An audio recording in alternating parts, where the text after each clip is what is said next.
Budget ulam ba ang hanap mo? Tara, gumawa tayo ng masarap na kare-kare. Gagamit lang tayo dito ng 3 tokwa. Hihiwain lang natin sa mga gusto nating size.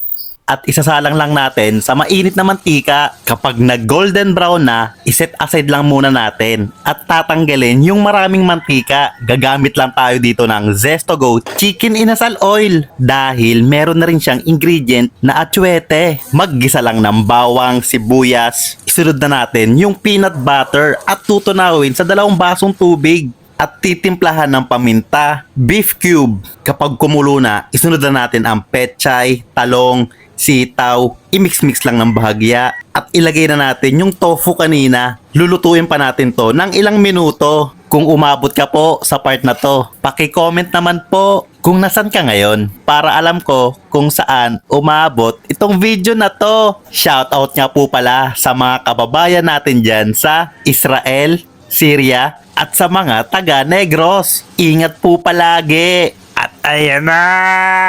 Tokwa kare-kare na ubod ng sarap. Gagamit lang tayo dito ng Zesto Go Bagoong Alamang Inasal Oil. Ang sarap niyan, promise. Yung sauce napakalapot. Taob na naman ang kaldero. Bukas ka na lang ulit mag-diet. Panalo!